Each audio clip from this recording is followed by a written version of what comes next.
Hey there guys, thanks for tuning in to another episode of the Stokesy and Stoner Show, and tonight we have some very exciting / interesting articles to go through. We're going to try and keep it a little bit shorter than last week. We're going to go through the market review as we always do, take a look at what's been happening over the past week, and then tonight I'm going to be going through a fascinating article that I just found tonight doing the research for this video. But the SEC, that's the Securities and Exchange Commission in the United States, is looking at running some Bitcoin, Ethereum, and some other crypto protocol nodes to study and learn more about the blockchain protocols and how they operate. Truly fascinating stuff. Adam, what have you got for us tonight, my friend? G'day, Bo. Good to see you again. It looks like the Australian government is cracking down on $10,000 cash payments. Anything over $10,000 will perhaps be banned, but they've kept their hands off crypto. Interesting stuff ahead. Very interesting stuff. Looking forward to hearing about that one, guys. Thank you for tuning in, and let's get started.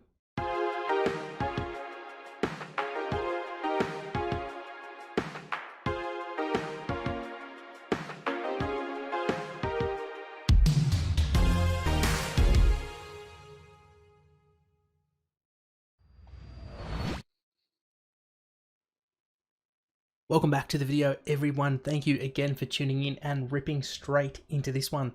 Taking a look at the markets. Now, Stokesy, as you would know, past week has been not the greatest, very similar to last episode. Mostly sideways, a little bit of losses, but just in the past, really 24 hours, we've seen some capital come back in. Bitcoin, I'm seeing it right now at 2.53, but it was actually up near 3%. This could be on the back of the news we're going to go through tonight. I don't know. But overall, a lot of green throughout the market, showing again those correlations to most coins to Bitcoin, which is a positive sign. We've only really got a few coins in the red. One here, V Systems, that I actually don't even know about. This coin, Agrisha, never heard of that. Most of the Bitcoins are in the green. The majority of coins are in the green, which actually just reinforces the data around how 70 to 80% of coins or the entire market is 70 to 80% correlated to Bitcoin. Adam, what do you got for us breaking down the markets tonight? Yeah, looking at those markets, Bo, it has been a really, really tough week. And I recently interviewed Richard Hart, who was speaking about a bottom of $8,500 for Bitcoin. Now, check out my interview with Richard Hart. It goes for over 2 hours. He's a really interesting guy. And like or hate him, his predictions have been very good. So although we can see some sideways movement at the moment with Bitcoin up 0.19% in the last 7 days and up, as you said, nearly 3% in the last 24 hours, looking pretty nice and green out there comparative to what we've been through. There could, in fact, be a bottom of 8.5 grand with Bitcoin. Do we know for sure? Absolutely not. Is it a good or a bad thing? Well, I see the glass is always half full in the crypto space, because if I can get some low priced Bitcoin, I dollar cost average no matter what happens. Going further down the chart, so we can see Bitcoin SV taking a big hit finally. Now, to be fair, Bitcoin SV has been climbing very nicely over the last few weeks, but it's gone down comparative to the markets. It seems to be going against the markets, Bo. Currently down 10% in the last 7 days, with some interesting things happening in that court case. Moving further down, though, we can see that Stellar is holding that position of number 10, and Tezos coming up 20% in the last 7 days, which is quite impressive. All the way further down, Crypto.com coming down negative 16%, but it did have a very big run up, a really big climb. So we expect to see that pullback. Everywhere else looking pretty stable. And I'm looking at this coin. I just want to touch on number 28 with you, Bo. USD coin. Is that another tether? Yes. Oh, God. I hadn't heard of this one, but just by looking at it, I can see straight away that looks like another tether coin. Yeah, there's a lot of them out there, and I should actually just say on overall in the market, I don't know if surprised is the right word, maybe more so fascinated at the resilience that this market shows, despite what I would perceive as some of the most negative news that the market has probably seen in 12 months, being the regulatory push coming from the United States. Maybe I overplay the fact that I see it as a potential risk, but the markets don't. And the markets are the final decision maker, right? The markets and what the prices are doing the people in the background buying and selling these coins, they're the ones deciding on what this news is going to do and taking into account the risk factors. And incredibly, crypto once again just shows its resilience by not really even reacting that much to the news, but in fact now showing some slight gain. There was a comment made by Andreas Antonopoulos, the Godfather, in one of his interviews, and it was quite powerful what he said. One of the interviewer said, in the bull run, many things were being developed, and he said, no, everything is developed, everything is created in the winter, in the crypto winter. And if you look at cycles of life, I think even on my property, a lot of the work I do on I call it the estate. I actually do in winter. In summer, it's just the maintenance. But in winter, that's when I've recently built a huge new gate. I've done a lot of stuff on the pool and in the gardens, because in the winter, that's when you're kind of doing the building. Whereas in the summer, you've got this mad rush. And when the Godfather said that in the crypto space, I'm like, yeah, now is the crypto winter, if you want to call it that, if you're not feeling bullish. In the crypto winter, things are being created. But I just want to touch on, before we get into our articles, the top gainers, I'm looking at coinlib.io, the biggest gainer in the last 7 days is actually Aon, AION. And this was in one of my top 10 videos, or maybe my top 5 videos a while ago. That is, I don't give financial advice, but I did actually recommend this coin, and it pulled back for a while, and it's gained 39.56% in the last 7 days. And also unlimited IP, UIP, which is an interesting coin. That's also one of the biggest gainers at 40.94%. Going further down, just quickly in the top gainers, 10x with a code of pay. I did a video on that a while ago as well, and that's come up nearly 40%. But the biggest losers, my crypto brother, I've never even heard of this one. Sliverway, code SLV. With the code of SLV, that's been the biggest loser in the last 7 days, dropping 39.38%, which isn't that much in the land of crypto. But I can also see Bitcoin Gold, one of the Bitcoins in the biggest losers, dropping 15.7% with the code of BTG. I was watching the Modern Investor today as well, Bo, and he showed a list of all the different coins with Bitcoin in the name. And mate, I don't know if you'd seen it before, but there's like 20 or 30 different coins with Bitcoin in the name. It is out of control. Yeah, there's a lot, and just despite the watering down of the brand name of Bitcoin, it still goes strong. And people have different opinions on this, and whether people can use the name. The way I see it is it's irrelevant and it doesn't matter, and it's not a bad thing, and I'll tell you why. It's because Bitcoin is completely open source. It can be forked by anyone with the technical know-how. Anyone. There's no company behind it. There is no official face behind it. So no one can dictate its future other than the community that uses it. It's free for everyone to use. So if people want to call Bitcoin something, or Bitcoin this or Bitcoin that, they can do it because there's no one there to stop them. And I think that the longer Bitcoin survives and thrives despite all this watering down of its overall brand name, the more it just proves its value proposition, man. Yeah, it's fascinating that I can't think of any business in the world where there's no ramifications for calling it by its name. That is, you can use Bitcoin, you can make yourself being Bitcoin Australia or Bitcoin Bo and Adam, and Bitcoin whatever you want, and there's no one actually there to sue you. Now, the double-edged weapon to this, of course, is that there's a lot of scams out there, and some of the scams will leverage off the Bitcoin name or logo or brand, and there's no one actually there to stop them or sue them. So on one hand, it is the purest of the free market, where you can do whatever you like with a word, and on the other hand, it creates dangers for those who are not used to a completely unregulated brand name. Very true, Adam. It's fascinating stuff as this journey continues, mate. Getting into our first articles here, what have you got for us? You got this article here: Australia spares crypto and AUD, 10,000 cash limit draft squeeze. I'm really looking forward to hearing about what this is all about. Okay, so for our international viewers, you may be aware that in Australia we have a thing called backyardies. And a backyardie is a colloquial term for when you get someone to do some work, whether it's on your car or on your property or whatever, and you pay them cash in the hand. Now, I'm not saying that this is a legal practice, and nor am I saying that I have ever done it, and I would never endorse this type of practice because it's a form of tax evasion.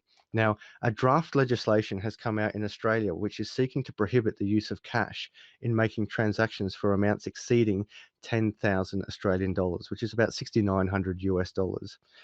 But this bill, this legislation, has spared cryptocurrencies. And this is quite fascinating because you would think that the government, with all the speak around cryptocurrencies, would be going over crypto before going after fiat. But no, Bo, they're in fact going after fiat currencies first, which could lead on to the demise of fiat in itself. Now, I'll read on a little bit further on this article before talking about going cashless and the consequence to societies for going cashless. The goal of imposing the cash payment limit is to prevent tax evasion, money laundering, and other illicit activities. Among the reasons the Australian government has given regarding the decision to exclude crypto from cash payment limit includes the fact that little evidence has been found showing the use of cryptocurrency in black economy activities. Finally, Bo, we've had some positive news in the mainstream media that has actually said in black and white that there is in fact very little evidence supported by the the Commonwealth of Australia itself in its legislation that it's putting forward that shows that there is in fact very little evidence that cryptocurrency is involved in black economy activities. So glad to hear this, and it shows to me that the people behind the scenes know their stuff. As we've spoken about in this channel before, and I'll reiterate, using crypto for illegal activities is about the dumbest thing you can do. There's something called a distributed public ledger that exists on Bitcoin. On privacy coins, it is obfuscated. That is true, but the point that you get, most people are still going to buy these coins on an exchange. You go through KYC, AML. These exchanges have reporting standards to AUSTRAC, to the ATO. They know all of your information. I mean, it is it is just silly to use crypto for illegal activities. Just don't do it. But And that is why, sorry to butt in, but that is why a privacy coin is in fact, if they were going to come after a coin, it would be something like Monero and a privacy coin. yes, absolutely, and Yep. I would agree. I would say those coins, there is opportunity but massive risk with those coins as well.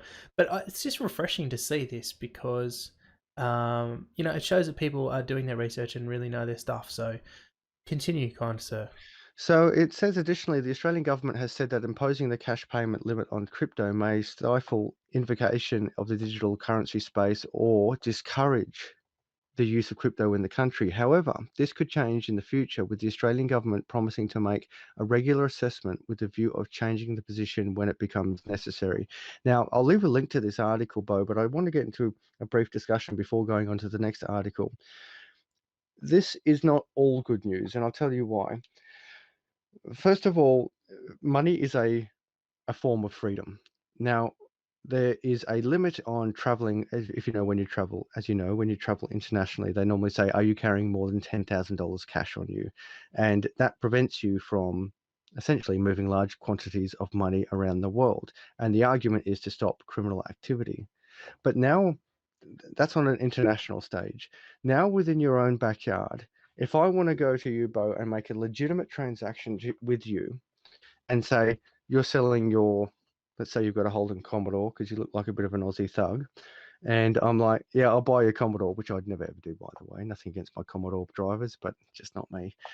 And you say, look, it's $10,000. And I have $10,000 cash. Let's say for whatever reason, I use the legal Australian tender. I use the money that was given to me by the government, put into circulation in my economy. And now I'm committing a crime for using this so-called legal tender to conduct a legal transaction. Now, remember, when I buy this car off you, when I do the registration transfer, I have to declare how much you and I paid for that car, how much I paid for it and how much you sold it for. And that's how the government gets its stamp duty or tax on that vehicle, on that sale. But what the government is now saying is that no, when I buy that Commodore off you, Bo, I now in fact have to go to a third party, and that third party is only a bank, and that bank is a non-elected private entity where I must, by law now, which will, when it will come in, give them my money and then do a transaction to you, which of course will likely come with some fee. And of course, once we've got the $10,000 limit, in a year, they say, well, now it's a $9,000 limit and then an $8,000 limit. And even if they don't reduce that limit, Bo, it's reducing anyway through inflation. So if they put a $10,000 limit on it, every year money goes down in value. So in real value, I in fact have less, a smaller limit where I can transfer money to you. The issue I have with this bill, I mean, it's great that they've left crypto alone at the moment, but the issue I have with this is that when an economy issues money and they say this is legal sovereign tender in our nation, but we're not going to allow you to spend too much of it because we're going to make that illegal. And then we're going to disguise it with the fact that, with the so-called fact that it's all about terrorism and laundering money and avoiding taxes. Well, I think we are on a very slippery slope. And I've complained about this before, where I cannot go into many shop fronts in the capital of Australia and use the Australian tender at Australian government shop fronts.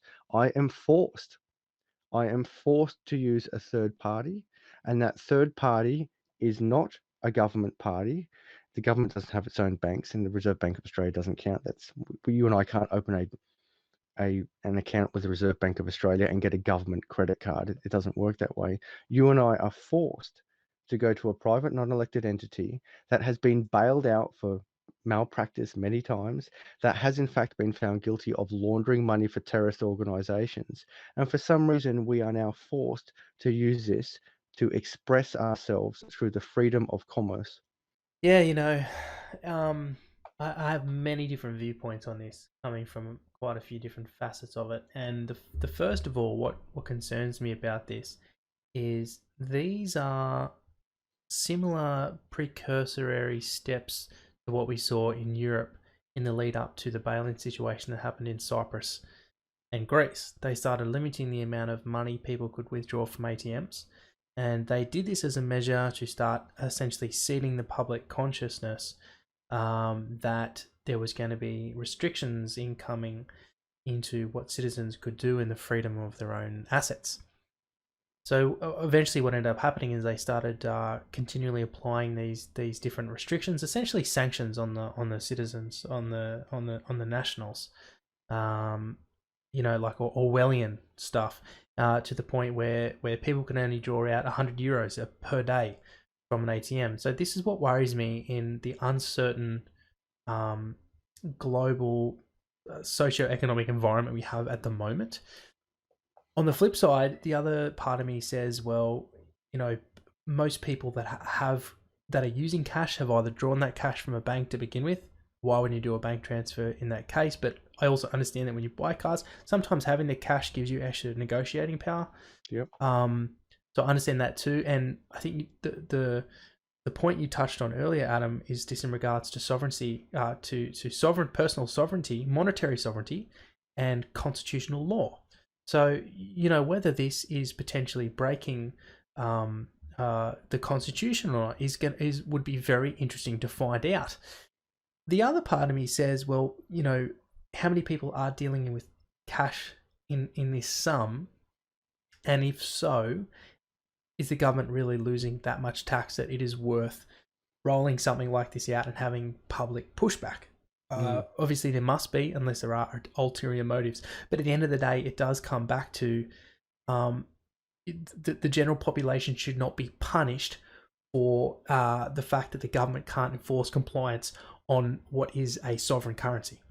So why should we have restrictions placed on us in a global uncertain environment because the government can't enforce enough compliance to ensure they're getting their cut of tax on people operating in a cash-based society, which they are well within their rights to do so.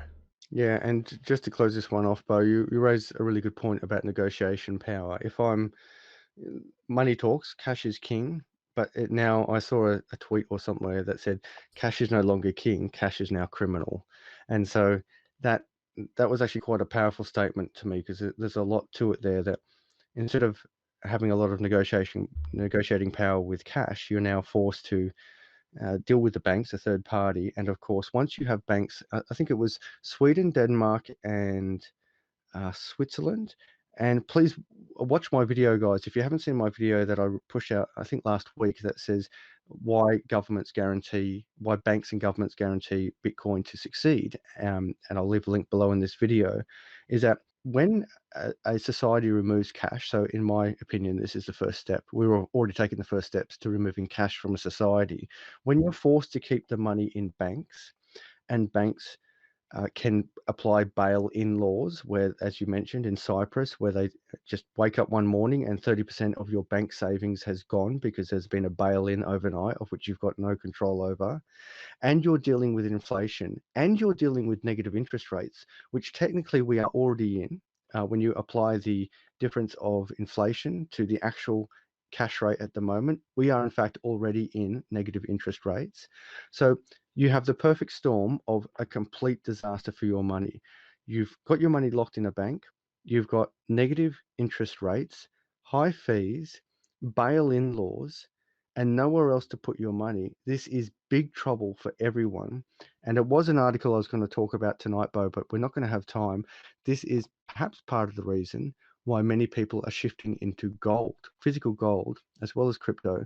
Not so much that gold goes up in value, but at an absolute minimum, and it has gone up in value, especially in recent times, with a big purchase from Russia in particular. But at an absolute minimum, gold protects us from all of that nonsense that I just went through. But we could talk about this all night, Bo. Before we go on to that, is there anything any Satoshis you want to chuck in onto that argument? The only thing I will say is, we just got to look at what's happening globally, with foreign governments accumulating gold. India, China, Russia, they're all doing it. There's talk of a return to a gold standard. I know that seems crazy, but I would believe many things at this time, with the craziness that's happening around the world. Who knows? Who knows, right? How they would do it, how it would work, I don't know. But hey, it's bloody interesting to look into. I want to look into it in a lot of detail. And if there's one tried and true form of money that's been around for a long time, that's been used for thousands of years, it's gold. And I think Bitcoin could be a perfect complement to that, to be honest. I don't think, if a return to a gold standard came about, I don't think that would exclude Bitcoin as a value proposition. It may lessen it to some degree, but I think that would be very complimentary. But anyway, like you said, we could talk about this for hours, mate. Let's crack on to the next one, because this is really interesting stuff. I followed the SEC and the American government a lot, both in terms of crypto, but in a lot of other things as well. And this one here is just fascinating to me. So it says the SEC to run Bitcoin, Ethereum, and XRP nodes. Let's rip into this one a bit. Let's read through. The United States Securities and Exchange Commission is planning to run through contractors a Bitcoin and an Ethereum node, in addition to as many as possible of the following blockchains: Bitcoin Cash, Stellar, Zcash, EOS, Neo, and XRP Ledger. Now, for those of you who don't know what running a node is, essentially means you're downloading the entire blockchain and you are participating as one of the validators in the system. So with Bitcoin, to run a node, all you have to do is download the Bitcoin Core client. It's around probably 220 gigabytes, and you have to have a pretty good internet connection and enough storage space. But every transaction that's coming on the network is being downloaded to your computer, and then your computer is helping to validate new transactions. And when your node validates a transaction, it downloads it onto your computer, and then that is used as part of the chain. That is the blockchain. Why would an individual do that? So separate to mining, why would someone run a node? Well, it depends on the protocol, but if we just say for Bitcoin, there's no monetary incentive to run a node without being a miner. To be a miner, you must run a node, but you can run a node without being a miner. Why would you do it? Okay, there's a few incentives other than monetary, because like I said, there's no monetary benefit. Running a node and conducting transactions out of a wallet that is attached to a full node, the wallet, Bitcoin Core client is a wallet, gives you the most trustless and highest form of validation to perform transactions than any other wallet you could possibly use, because your own node is validating transactions coming in and out of your wallet. You also are able to generate essentially an unlimited amount of new wallet addresses attached to the single private key. Now, many other wallets do this now, but the Bitcoin Core client gives you massive flexibility in doing this. You can also sign your own messages. So you basically get the most trusted form of transactions. You're validating your own transactions. You can sign messages, and you're voluntarily participating to help keep the Bitcoin network afloat, or as trustless as possible. So this is what the SEC wants to do. So reading on, they provide no concrete reason as to why they need to run their own node, save for stating it is to support its efforts in monitoring risk, improving compliance, and informing the Commission policy with respect to digital assets. They specifically state the subscription shall source all blockchain data from hosted nodes rather than providing this data as a secondary source. So suggesting what they're probably looking for is an analytics company to presumably outsource SEC's blockchain monitoring and compliance investigations. They would also like to have data that includes things like hashing algorithms, hashing power, mining difficulty and rewards, transactions quantity and size, coin supply, and blockchain size. Well, the SEC should just go and tap on the door of the NSA, because the NSA is the company, well, not the company, is the intelligence organization that their scientists, their cryptographers, invented SHA-256, which is the hashing algorithm used on Bitcoin and many other protocols. The NSA has arguably got the most talent in terms of cryptographers in the world. I mean, they were the original, I believe they were called the OSS, the Office of Strategic Services, back in the day, and they were who cracked the Enigma machine, the German encryption machine that was being used to send messages. Adam, you probably know a bit more about that. Certainly about Enigma, but not about. This is fascinating what you're saying about the NSA. I knew that the SHA-256 algorithm existed before Bitcoin, but I didn't know that it was the NSA that created it. It was the NSA that created it, and they released it as a royalty-free public patent. So Wow. they patent it and then release it into the public. Yeah, many years ago. They also did the all the first SHAs as well.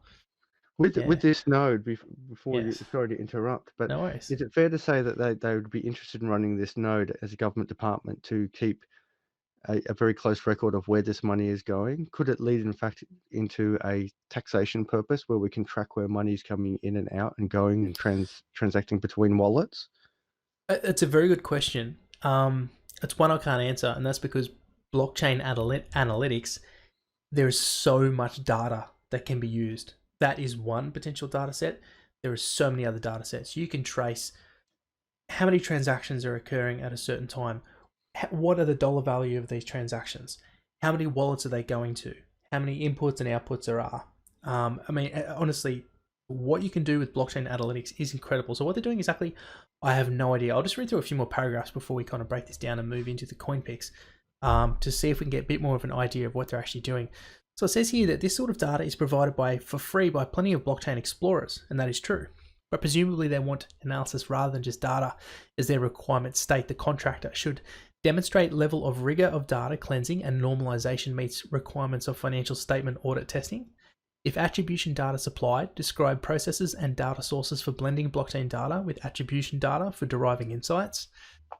They say all the data from the Genesis block onward should be provided in one go, and then should be updated daily through some feed and preferably an API method of their choice.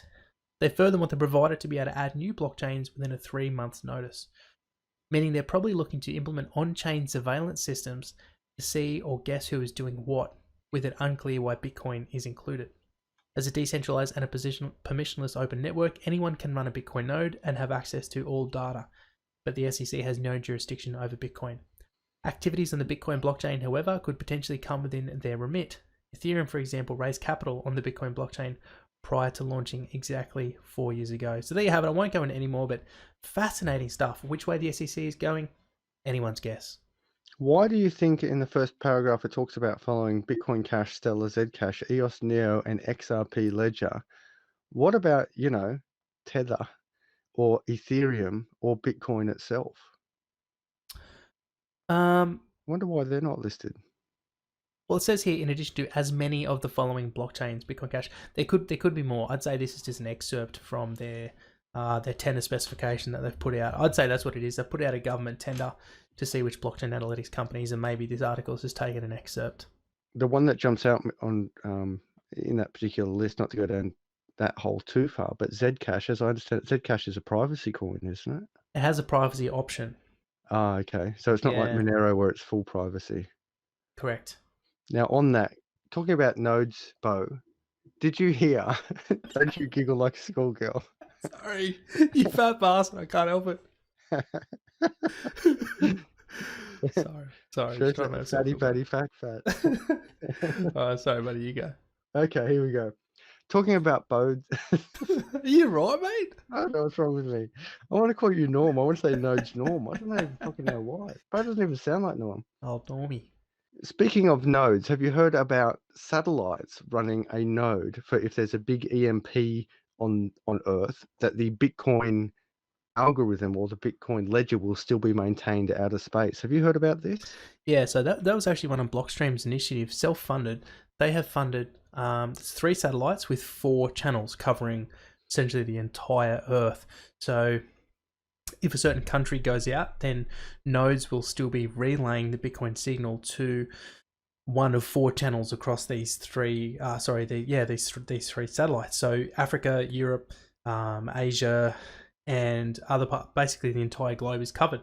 So you can essentially run a Bitcoin node with about $150 worth of satellite equipment mounted on your roof, plug it in, and you don't even need a stable internet connection. This stuff is all set up to be remote directly to the satellite. It has full guidelines on how to get this thing going. It's fascinating stuff. So this is like built-in, essentially fail-proof redundancies to keep Bitcoin running in the event there's a catastrophic event. That just blows my mind to think about. This was created when Bitcoin is still in its infancy, and someone said, we're going to invest all this money into satellite technology that can maintain the ledger out of this world, literally. So when it all falls to pieces on planet Earth, we still have these satellites rotating around the world storing this data. You said that it was fundraising. Like, where does the money come from to do this? Well, as far as I know, Blockstream is extremely well funded. So whether it's their investment, their investors funding this stuff, whether it's Crowdsourcing. crowdsourcing, whether it's the personal funds of the guys in it. I mean, some of these guys are Bitcoin OGs. Who knows how much they've got? Maybe they've diverted some of their own funds to fund some of this stuff for the community. Who knows? All we know that it's live, it's there, and we can go and use it today.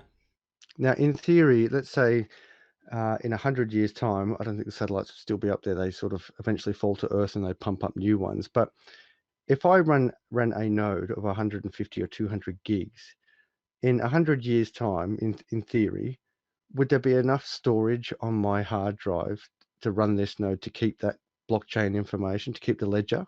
Yeah, so essentially hard drive space, in addition to things like transistors, follows Moore's law, right, where it increases exponentially. This was one of the major arguments against forked coins that wanted to increase the block size, such as BCH and BSV, is because if you increase the block size too much and you allow too much data to be stored, too many transactions, too much data to be stored in these blocks, the requirement for hard drive space will outstrip technology's progress, in addition to cost feasibility of both hard drive space and internet speed. Because one thing you have to understand is as the blockchain size increases, so do the bandwidth requirements to validate all transactions against all existing transactions, right?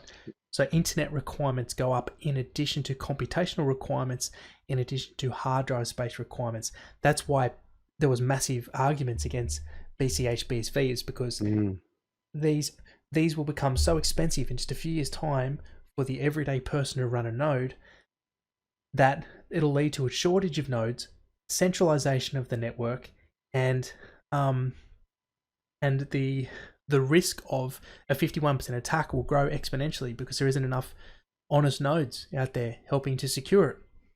So does this mean that Satoshi nailed it first go with the block size? It's certainly looking that way. Yeah. There was like a truly unfathomable amount of scenario planning in the Bitcoin protocol.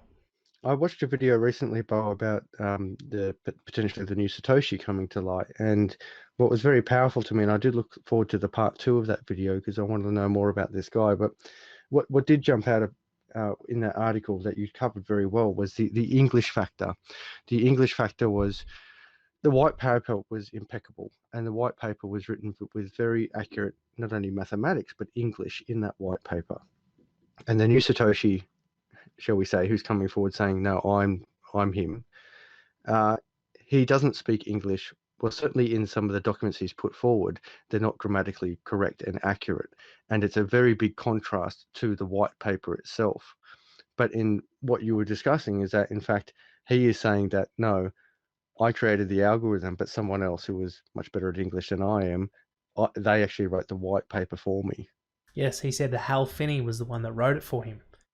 He said he invented it and he wrote it. He wrote the paper, but then it was basically transcribed and put into a nice engineering academic format.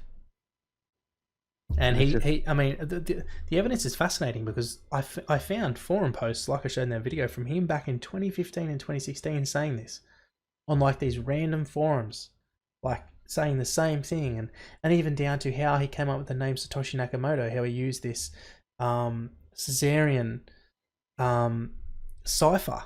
Like Yeah. this is fascinating. I can't wait to dig into this more. The explanation that he gave for choosing Satoshi Nakamoto is far more convincing, in my opinion, than the explanation given to the current person, or the most outspoken person who's currently calling themselves Satoshi. I found the explanation given in your video by I'm going to call him the new Satoshi, was far more, it seemed far more plausible than what the other explanation was. Yeah, it's fascinating stuff, guys. If you haven't seen it, I'll leave a link down in the description. It's this thing I'm enjoying where I'm looking into these different Satoshi kind of theories, and this latest one is really, really fascinating. But mate, let's crack on and get into our coin picks before we wrap this one up. What have you got for us this week, my friend? Okay, so let's go back in the week that was, and my coin was Pundi X. And how did this thing go? I don't even know what the code for is it. Pundi, here we go. So it's NPXS. And over the last 7 days, I've gone up, I can't see, in the last 24 hours, it's gone up 5.8%. And it's actually gone up comparative to Bitcoin wow, you very rarely see that these days. Pundi X has outperformed Bitcoin in the last 24 hours by 3%. And in the last 7 days, it's gone down slightly, but not by much. It started the week, the Pundi X started the week at 000582 and ended the week at, oh no, I've gone up 0006. So there you go. It's actually creeped up over the week that was. Go Pundi X. Well done, my friend. Well, I'm pretty sure I went Lisk last week, if I remember correctly. And Lisk has done, let's have a look here. Lisk is down 10%, 11%. So there you go. I'm still a believer in Lisk. Lisk got wrecked. Yeah, so am I, man. I mean, this project is just punching out just quality after quality after quality. But anyway, on to the new picks. What do you got for us, my friend? Okay, well, I think we've got a very interesting week ahead. I tend to think that we will see more of a pullback over the week, and I'm not too concerned about that because I dollar cost average, I'm constantly buying, and as it pulls back, it just gives me more opportunity to buy cheap Bitcoin at a cheap sale price. But as our weekly coin picks are in fact for the week ahead to see what will actually make the biggest gain over the next 7 days, noting that you and I do not give financial advice. I'm certainly interested in your crypto.com chain that has pulled back slightly, but I think that's an interesting project that could have, some pretty big growth. BAT is another one that I'm looking at. It's dropped down the charts considerably. It's now at 31, but I think BAT is kind of undervalued. As well as Amisgo that sort of dropped down, that went quiet for a while. Maybe that project is dead. I would have otherwise picked Monero, but I'm very worried about these privacy coins. I think the government is going to come after it. It's tough for me with this one. I think I might actually pick EOS this week. EOS is had a bit of, not much, but in other interviews by the Godfather, he has specifically mentioned EOS, and I like this coin, and I've recommended it before, and it's sitting strong at number 8. My pick for the week ahead, Bo, is EOS. Very good, very good. Well, guys, today I'm going to go Bitcoin, and my rationale is that The dominance of Bitcoin has come back in the past couple of weeks. So it was around, I think, 68%. It's pulled back to 64.6, which I think is why we're seeing a bit of a pump in alt, and we're seeing the alt gain a little bit on Bitcoin. But I'm going to go Bitcoin. This is a safer bet while this market is kind of going sideways, as I think if we're going to see action on any coins, it's going to be on coins like Bitcoin. So nice and simple for me this week, guys. We're going to go Bitcoin. So guys, that's it for this episode. I hope you enjoyed the more sharper episode. I certainly enjoyed doing it. As always, we really appreciate your time watching this content. If you're watching on either of our channels, if you liked it, the likes always really appreciate it. If you haven't subscribed, please make sure to do so. My name is Bo. Adam, over to you for the closeout. Bo Stoner, I'm Adam Stokes. Thank you for the chance to work with you. A quick shout out to our crypto sister Ness. Great comments that keep coming through on our channel. We do appreciate your kind words. And to all our subscribers, thank you for your support. Thanks for listening. Happy investing, and we'll talk to you next time. If you enjoyed the video today, then please consider leaving a like. And if you haven't subscribed yet, then come on board and also click the notification icon so you're always kept up to date. Leave a comment and tell me your thoughts on today's content. Then check out this next interesting video picked just for you.